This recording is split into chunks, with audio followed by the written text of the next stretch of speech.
기존 주택이 이미 오를 대로 올라서 처분하고 수익을 실현한 다음에 갈아타시려는 분들이 많으신 걸로 알고 있는데요. 자, 오늘의 민간 분양이에요. 1순위란 무엇인가? 요 1순위들이 모이면 당첨자는 어떻게 뽑는가? 요거에 대해서 알아볼게요.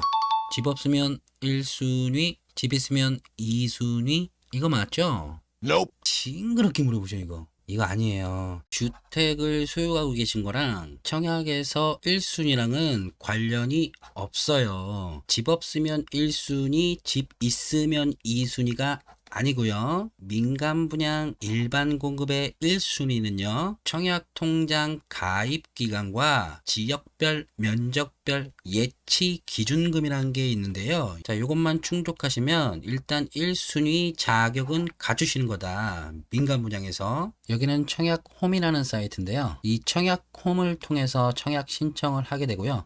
여기서는 청약에 관련된 모든 내용들을 조회할 수 있는 곳이에요.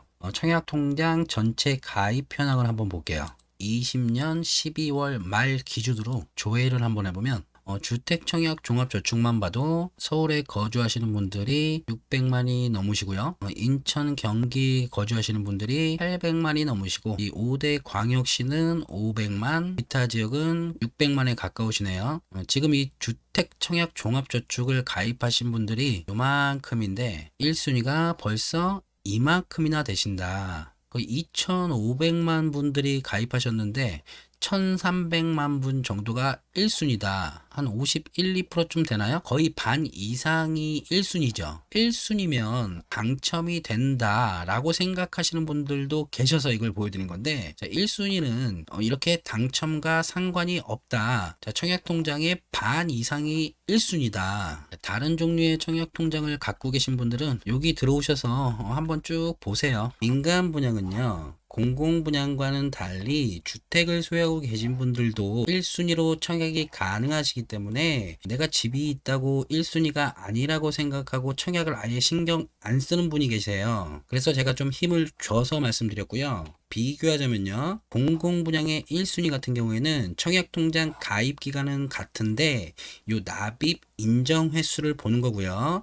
공공이기 때문에 기본적으로 무주택은 깔고 가셔야 되는 거죠. 공공분양은 지난 영상에서 정리 한번 했죠.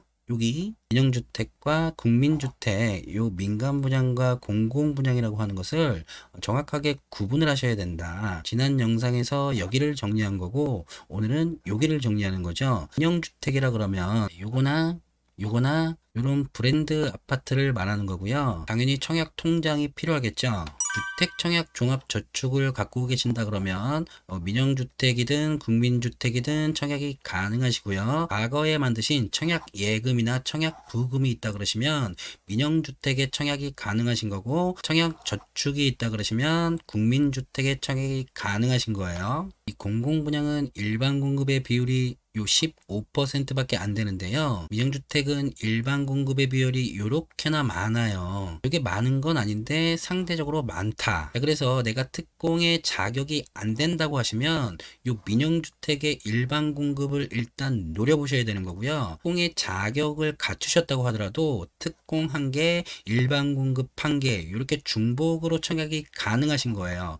그러니까 일반 공급은 무조건 정리하셔야겠죠. 그러면 민영주택의 일반 공급 1순위는 뭐냐? 가입 기간이 지역별로 이렇게 충족이 되고 지역별 예치금이 충족이 되면 요 1순위의 자격을 갖추는 거다. 그런데 투기과열지구나 청약과열지역 같은 경우에는 이런 게 있어요. 1순위 청약 제한이라는 건데 1순위에 해당이 되더라도 1순위 청약이 불가능한 분들이죠.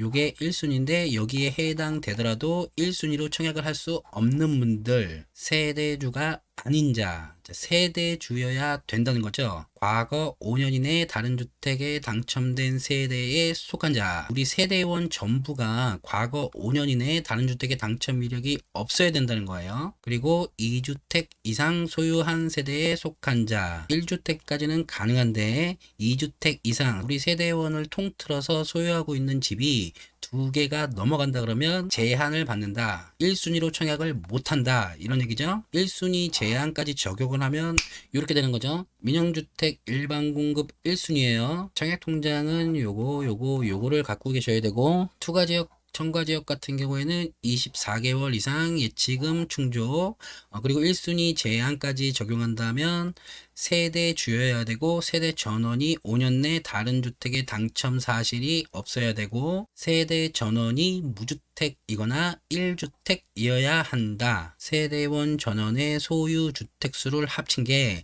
2주택이 넘어간다면 1순위로 청약을 할 수가 없다. 이렇게 되겠죠? 그렇다면 지역별, 면적별 예치 기준금은 얼마가 되는 거냐? 주민등록상 거주지 기준이에요. 아파트가 공급되는 지역, 즉 아파트가 건설되는 지역 기준이 아니고 내가 살고 있는 지역 기준이다. 자, 인천에서 아파트를 이렇게 분양하는데 서울에 거주하시는 분이 이 전용 85제곱 이하의 아파트에 청약을 하실 예정이시라면 인천시에 해당하는 250만 원이 아니라 서울에 해당하는 300만 원을 청약통장에 예치해 두셔야 된다. 이런 말이죠.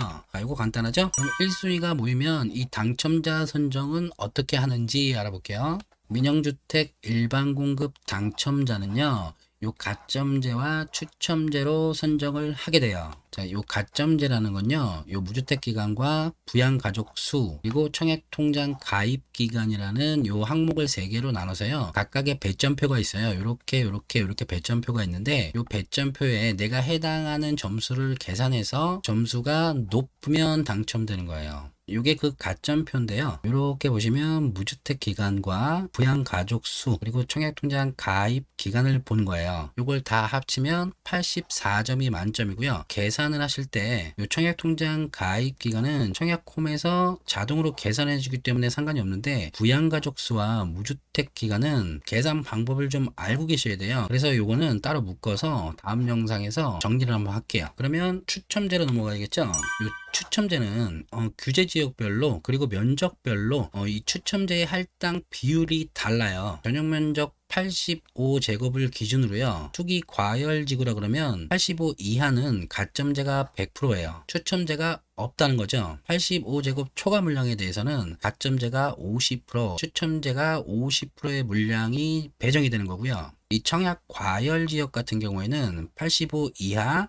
가점제가 75%, 추첨제가 25%고요. 그리고 전용 85 초과 같은 경우에는 가점제가 30, 추첨제가 70. 가점이 너무 낮아서 가점제로는 당첨이 택도 없는 분들은 당연히 이 추첨제를 누리셔야겠고요. 여기서 중요한 게 있는데요. 이 추첨제 물량들이 말이죠, 여기 50, 25, 70에 해당하는 이 추첨제 물량들이 무주택자 75%를 먼저 선정하고요. 그리고 남은 물량 중에서 1주택자 25%를 추첨하는 거예요. 민영주택 같은 경우에는 1주택 세대에 해당하더라도 1순위 자격을 갖추면 1순위 청약이 가능하다고 했죠. 그런데 요 1주택자들은 여기로 들어가는 거예요. 여기로. 그래서 민간 분양에서 1주택을 소유한 세대들은 가점제로는 당첨이 될 수가 없어요. 자, 무조건 요 추첨제를 노리셔야 된다. 여기까지는 이해되셨죠? 그런데 여기에 또 추가되는 게 있다. 요 1주택자 같은 경우에는 요 처분 조건부라는 게 따라요. 참 얄궂죠, 그죠?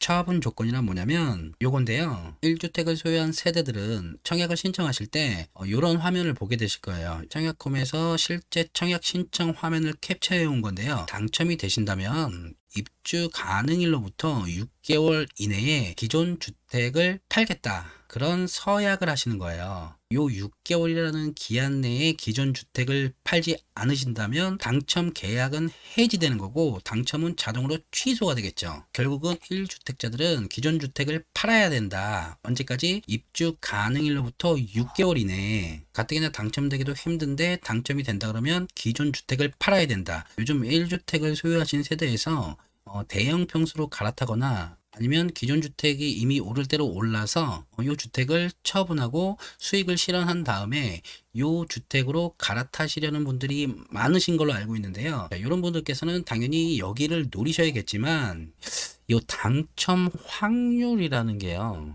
예상하셨겠지만 다음 영상에서 사례를 통해서 짚어보겠습니다.